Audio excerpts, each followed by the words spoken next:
Welcome to This Explainer. Today, we're taking the 2009 Bollywood blockbuster, Three Idiots, and transforming it into a literal survival toolkit for navigating modern societal pressures.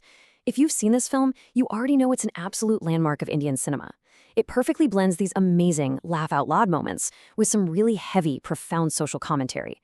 But we aren't just here to reminisce about the jokes today. We're going to extract the core, actionable life lessons hidden right there in the script and figure out how they can genuinely transform our day-to-day lives.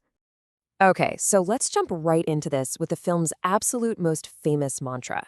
This quote completely flips the script on how we're taught to view education and ambition. We're constantly conditioned to obsess over the end prize, right? The massive salary, the fancy job title, getting that flawless grade. But this idea argues something radically different.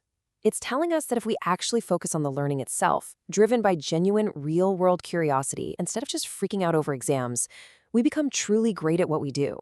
When you master your craft, success stops being this exhausting, frantic struggle and just becomes a natural byproduct. And to really understand the sheer scale of how much this message resonated, just look at this number.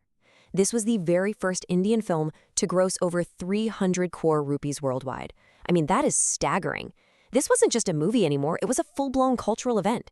Millions of people weren't just buying movie tickets to be entertained, they were essentially buying into a philosophy that finally validated their own deep frustrations with our hyper-competitive modern world.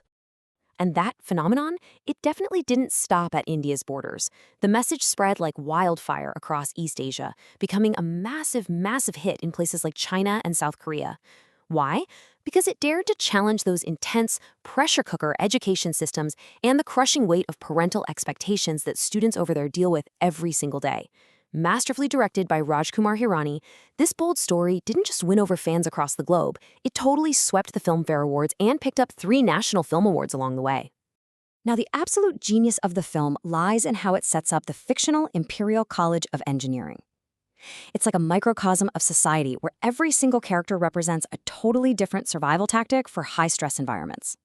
You've got Rancho, the free-thinking rebel who is all about practical knowledge. Then there's Farhan, our narrator, who is suppressing his real dreams. And Raju, who is practically paralyzed by family poverty and the fear of failing. And standing right in their way, Chatur, who survives entirely by just memorizing everything like a robot. And Virus, the incredibly strict, old-school director of the institute. And this character dynamic brilliantly sets up the core philosophical battle of the entire story, Rancho versus Chatur. It's this stark, undeniable contrast between true, burning curiosity and the fear-driven need to just memorize things to pass a test.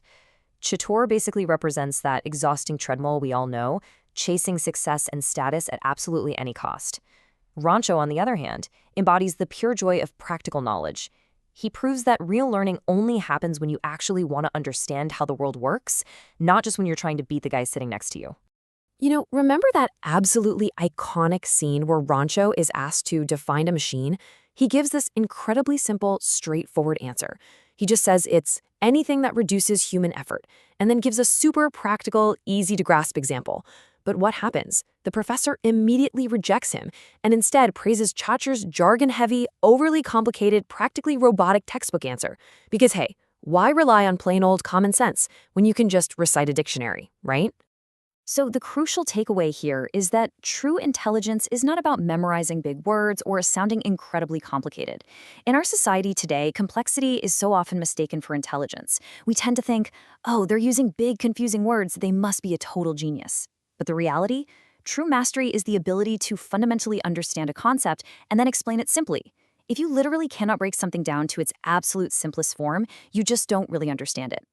All right, before we unpack our next major life lesson from the film, let's take a quick breather and see how well you remember the twists and turns of the story itself. Time for a quick pop quiz. What is Rancho's real name? Think back to the very end of the movie, when the great mystery of his identity is finally revealed to his best friends. Well, if you guessed Phunsukh Wangdu, you are absolutely right. Actually, to be super specific, his full student alias at the college was Renshodas Shamaldas Chanchad. Quite a mouthful, but his true identity, the brilliant scientist and teacher we finally meet at the end, was Phunsukh Wangdu. Now, this whole idea of authentic curiosity builds directly into the next major theme we need to talk about. The film brilliantly tackles that classic doctor or engineer mandate so many of us grew up with, and it does this through Farhan's suppressed dream of becoming a wildlife photographer. Farhan is incredibly talented with a camera, right? Yet he is living a complete lie, forcing himself through engineering school purely to satisfy his father's expectations. It is a powerful, heartbreaking cautionary tale about the very painful collision between what you're passionate about and what you do for a profession. Farhan's whole arc teaches us a really harsh but incredibly liberating truth. Living a lie just to fulfill external pressures is ultimately a one-way ticket to a mediocre and unhappy professional life. Because if your heart isn't deeply invested in your work, you will completely lack the internal drive you need to achieve true excellence. As the film so beautifully puts it, it is far, far better to be a happy, fulfilled photographer than a deeply frustrated, unsuccessful engineer who resents their own life. Now, beyond career choices, this explainer wouldn't be complete if we didn't mention how pioneering this film was regarding mental health. It was one of the first major blockbusters of its kind to boldly address really heavy taboo topics like student suicide and the severe psychological toll of a rigid grading system. Through Raju's intense personal crises and the unbreakable bond between the three main guys, the film showed us how true friendship acts as a literal safety net. It beautifully highlighted that no matter what society tells us, we absolutely do not have to carry the heavy burdens of expectations all by ourselves. And that brings us to those three famous little words: all is well. Rancho uses this catchphrase not as some sort of naive, magical fairy dust that fixes everything, but as a deeply effective psychological tool to manage anxiety. He explains that the human heart is basically a coward, and it panics incredibly easily. By placing your hand over your heart and just telling it that everything is fine, you actively interrupt that spiraling cycle of panic. Now, tricking your cowardly heart doesn't instantly solve the problem. The movie is very, very clear about that. But what it does do is hit the pause button on your panic, granting you the courage and the clarity to figure things out.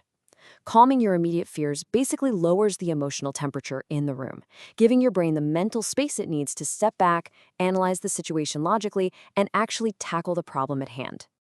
So, what does this all mean for us? How do we apply this masterclass to our own reality right now? We've explored the narrative, we've broken down the characters, and we've dug into the philosophy. Now it's time to take these cinematic lessons completely off the screen and figure out how to integrate them into our daily routines and our long-term life plans. So here is your direct action plan based on everything we've talked about. Number 1, prioritize excellence. Stop obsessing over the grade or the promotion or the status and start obsessing over your actual craft. Number 2, embrace your passion. Do a real audit of your career goals today. Are they actually yours or are they someone else's? And finally, number 3, manage your fear. When the pressure suddenly spikes, take a breath, tell yourself all is well, and reclaim your mental clarity. As we wrap up this explainer, I want to leave you with one final, provocative thought to challenge how you approach your own ambitions moving forward. Take a really hard look at your current path. Are you just exhausting yourself, running on a treadmill, chasing the end prize? Or are you truly mastering your craft, building something real, so that success will naturally follow you? Keep asking yourself that question. Remember to lean on your friends when things get heavy, and never forget that true excellence is a journey, not a destination.